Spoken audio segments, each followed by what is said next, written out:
הפעם הראשונה שבעצם דיברתי עם הרב ברג, זה היה ב-1980, בערב ראש חודש אלול. אני לא זוכר את התאריך הלועזי, וזה היה, הלכנו למעיין השילוח, מקום שהכהן גדול היה טובל שם, בסילואן. כן, כן. הלכנו לשם, מקום מקסים. כן.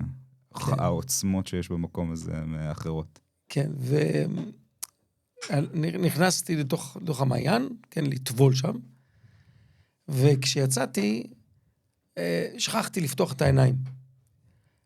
אז רציתי לשאול את הרב ברג, אם אני יכול, מה אני צריך לעשות? האם אני צריך לטבול שוב? וזו פעם ראשונה שאני דיברתי איתו בגלגול הזה, כן? ואני הייתי ילד מרדן יחסית, היה מאוד קשה להגיד לי מה לעשות. זה היה, כן, כן. זה מה שהיה, ואיכשהו, משום מה, הרגשתי זה משהו מהנשמה שלי, מבפנים, שאני לא יודע למה, אבל אני מתייחס אליו בצורה אחרת.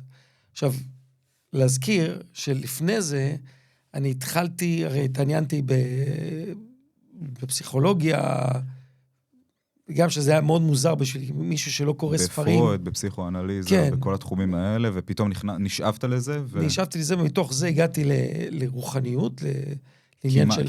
כי הבנתי שזה לא מספיק. הבנתי שאין שם מספיק, זה לא מספיק עמוק, חסר איזה משהו שם, אז חייב להיות, זה לא רק פיזיקה, זה מטאפיזיקה, זה לא רק מה שאנחנו מכירים בפסיכולוגיה, זה דברים של הנפש יותר עמוקים, הרוחניות וכו'. ואז אני רציתי חוויות מיסטיות, חיפשתי את זה. חיפשתי את החוויות המיסטיות האלה. ואז כשיצאתי מהמקווה שם, ופניתי לרב, לא ידעתי איך לקרוא לו. בזמנו היו קוראים לו דוקטור ברג. לא תמיד, לא כולם היו קוראים לו. ואיכשהו אני הסתכלתי, אמרתי, איך אני אקרא לו? אז אמרתי לו, הרב. זה ככה, הרב. וכשאמרתי לו את המילה הרב שיצא מהפה שלי, שזה היה גם בכלל מוזר, שאני מוציא את המילה הזו מהפה, המילה הזו מהפה,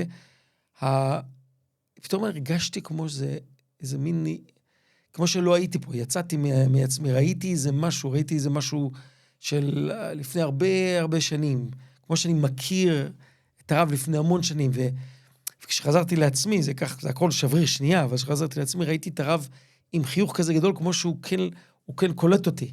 הוא מבין איפה שאני נמצא. כלומר, נוצר איזשהו חיבור בלתי אמצעי. כן, חיבור בלתי אמצעי, כן.